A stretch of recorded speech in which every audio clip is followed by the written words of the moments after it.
ହିଁ ଥିଲା ମୁଁ କହିଲି ସାର୍ କହିଲେ ସାର ଏକାଥରେ 5ଟା ଲେଖା 4ଟା 5ଟା ନେଉଛନ୍ତି ମାନେ କାହା ପାଇଁ କି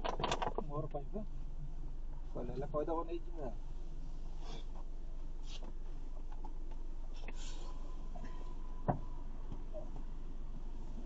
এইগুଡ଼ା ଏଇଠି କିଣିଲେ ନା ଥିଲା କୋଉଟାକୁ ବାଡ଼େଇ ହେଲାନି ଆଉ ଟିକେ ଆଣିକି ଯାଇଥିଲି ସିଆଡ଼ୁ ନା ଏଇଠି ଥିଲା ବ୍ୟାଗ ହଁ ଏତେ ଏଇଟା ବା ହେଉଛି ୟୁନିକର୍ଣ୍ଣ ଯୋଉ ହଁ ବୁଝିଲି ଯେ କହୁନଥିଲି କି ହଁ ବା ସେଟା ଧରିକି ଆଇଲି ଆଉ ସେ ବ୍ୟାଗଟା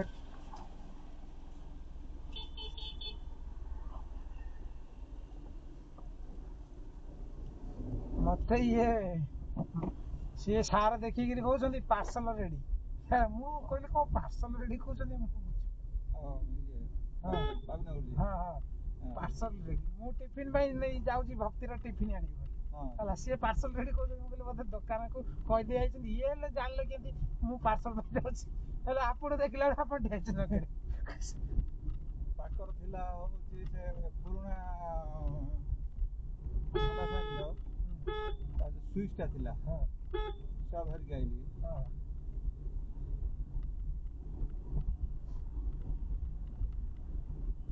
ତାଙ୍କର ଦରକାର ଥିଲା ନା ଗାଡ଼ି ପାଇଁ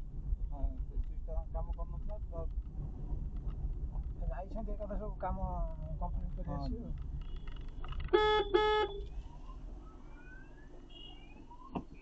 କାମ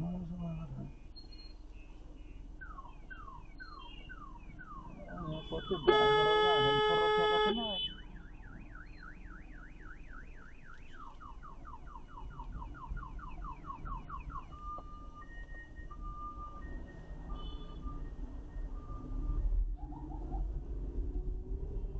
ବଡ଼ ଗାଡ଼ିରେ ବିନା ଇଏରେ ହବନି ଗୋଟେ ଫଳ ଦୁଶିବନି ନା ତମେ ଏମିତି ହଁ ନା ସେମିତି ନା ସେପଟଟା କିଏ ଦେଖିବ ପଛପଟଟା କିଛି ଦୁଶିବନି ଲେଫ୍ଟ ସାଇଡ୍ଟା ତାପରେ ହେଇଗଲା ପରେ କିଏ କ'ଣ ହବ କହିଲେ ଆଉ ଏବେ କିଏ ପଡ଼ିବନି ମାଲିକ ହିଁ ବହନ କରିବ ନାଇଁ ମାନେ ବୁଝନ୍ତୁ ମାନେ ଖଣ୍ଡିଆ ଖାବର ହେଲା ଅଲଗା କଥା ଜୀବନଟା ଚାଲିଗଲେ